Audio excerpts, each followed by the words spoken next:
Pour vos travaux de terrassement et d'assainissement, faites confiance à Célange TP à Humbécourt, votre spécialiste dans la pose de microstations agréées à moindre coût. Célange TP, c'est plus de 20 ans d'expérience à votre service. Contactez-nous au 03 25 06 28 90 ou rendez-vous sur notre site entreprise-assainissement-haute-marne.fr.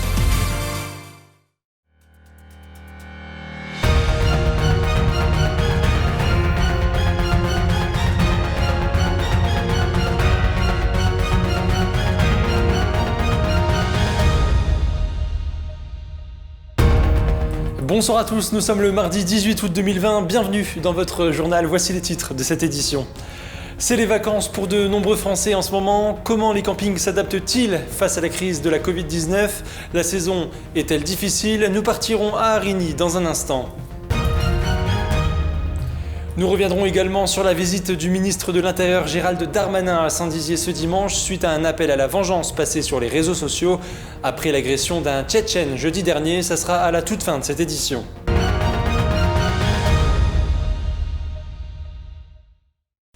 Voilà pour les titres, mais avant cela, cette disparition inquiétante d'une jeune femme de 23 ans. Un appel à témoins a été lancé par la gendarmerie de la Haute-Marne. Ce dimanche 16 août vers 11h, la jeune femme a quitté son domicile au volant de sa voiture, une Citroën C3 rouge avec le toit blanc, immatriculée FK 358 MV. Au moment de son départ, elle aurait porté un jogging et des baskets dont les couleurs sont ignorées. Ce lundi 18 août, la gendarmerie a indiqué que son véhicule avait été retrouvé sur le parking de la gare SNCF à Mâcon dans le département de la Saône-et-Loire. Laura mesure 1m60 et de corpulence normale. Elle a les cheveux mi-longs, de couleur châtain et les yeux marrons. Toute personne pouvant apporter des éléments utiles à l'enquête est priée de prendre contact avec la gendarmerie de la Porte du Der au 03 25 04 20 17 ou de composer tout simplement le 17. Je vous le disais en titre, de nombreux Français sont encore en vacances, mais malgré tout, les campings n'ont pas réussi à remplir leur location, comme ici à Arigny, où nous emmène Juliette Da Silva. Dans le camping de la forêt d'Arigny, le téléphone n'a pas beaucoup sonné cet été. Un véritable ralentissement de l'activité touristique de ce camping 3 étoiles, provoqué par la crise sanitaire de la Covid-19. Le premier trimestre annonçait très bien, avec les week-ends du 1er mai, 8 mai, Ascension, Pentecôte, qui étaient très réservés, mais il a fallu bien sûr annuler et rembourser les clients. Sur le mois de juillet, on a eu beaucoup de passages, une nuit, 2 nuits, une semaine maximum. Sur le mois d'août, on a pratiquement fait une saison à peu près équivalente, voire un petit peu plus faible. Situé à 2 km d'Arigny, ce sont surtout des clients locaux qui ont décidé de passer un séjour sous leur toile de tente. C'est une clientèle peut-être plus de proximité. Quand je dis proximité, c'est 2 heures ou 3 heures de voiture. Les étrangers sont beaucoup moins présents, sauf peut-être la clientèle belge. Malgré tout, les habitués du camping restent fidèles au poste pour un moment de calme ou de partage en famille. C'est calme, c'est reposant et il n'y a pas de la population comme dans le sud de la France. Ici au camping, ça fait 5-6 ans qu'on vient, sinon ça fait au moins plus de 25 ans que je viens au camping. Je venais déjà aux vacances, au lac du Der. Je venais déjà en vacances avec mes parents à l'époque. Les consignes sanitaires sont par ailleurs bien respectées, permettant aux campeurs de passer un séjour en toute sérénité. Les gens ici sont quand même respectueux de tout, les distanciations entre les campements sont assez bien respectées. Et non, tout le monde fait très attention, même à la plage. À la plage, on n'est pas les uns sur les autres, on est facilement à 2-3 mètres d'écart. Le gérant du camping compte désormais sur la faune locale pour attirer les touristes en automne.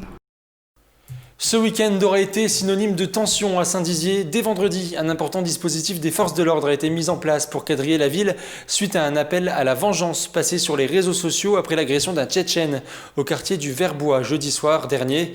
Bilan de l'opération vendredi, 16 personnes interpellées. Regardez. C'est une visite surprise qu'a effectuée le ministre de l'Intérieur Gérald Darmanin ce dimanche matin au commissariat de Saint-Dizier. Après l'arrestation de 16 Tchétchènes dans la journée de vendredi, suite à un appel à la vengeance lancé sur l'application de messagerie WhatsApp. Une affaire rappelant les violences commises à Dijon en juin dernier.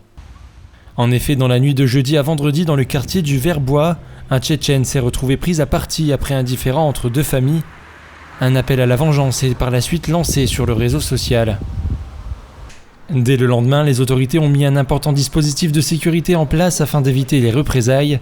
Les allées et venues dans la ville sont alors filtrées avec des contrôles de véhicules, un dispositif payant puisque 16 Tchétchènes, dont 3 originaires de Bar-le-Duc, selon nos confrères de l'Est républicain, sont par la suite appréhendés en possession de couteaux, de barres de fer et de battes de baseball. Le soir même, la préfecture de Haute-Marne accepte de communiquer, la situation est décrite comme calme. Au cours de sa visite rapide, le ministre a salué le travail de la police dans cette affaire. Bien, je suis venu à Saint-Dizier d'abord pour remercier les services de police et les services de l'État pour leur travail important. Voilà, quelques jours, ils sont intervenus dans des conditions pas évidentes afin d'arrêter un certain nombre de personnes qui voulaient commettre des faits sans doute extrêmement graves dans la commune de Saint-Dizier. Des gens qui sont de la communauté tchétchène. 16 personnes ont été arrêtées, 13 sont encore actuellement en garde à vue. Je voudrais, indépendamment de remercier les forces de police pour le travail qu'ils ont fait, tirer d'abord les conclusions de ce que nous avons vu avec le Premier ministre à Dijon. Et que des consignes ont été données à l'ensemble du ministère de l'Intérieur pour pouvoir comprendre ce phénomène d'ultraviolence d'une certaine communauté et de pouvoir intervenir en amont lorsque nous avions des renseignements et des interventions qui nous permettaient de le faire. Et je remercie ici ce département et les policiers d'être intervenus et d'avoir évité, en ayant saisi de très nombreuses armes, que le pire soit arrivé dans le quartier de Verbois à Saint-Dizier.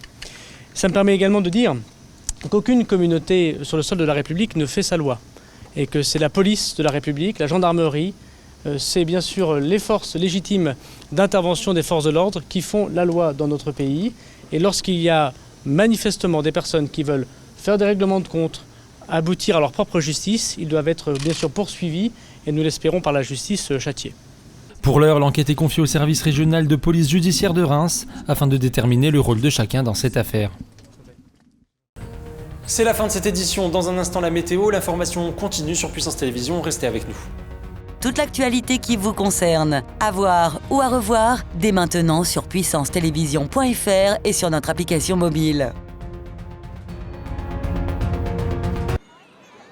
C'est quoi ici? 3 ou 4? Si c'est 4. 4? C'est pas 2 ici? 2? Il me semble que c'est 4. 4, 2, vite là, je vais passer pour je sais pas quoi. Non, c'est 4. 4, c'est possible. Ouais, je suis presque sûr. Sûr 4. 4. Salut. Salut. Et non, ici la bise c'est 3. Passons un bon été avec les bons réflexes. Cet été, le virus circule toujours. Ensemble, continuons d'appliquer les gestes barrières. Ceci est un message du ministère des Solidarités et de la Santé.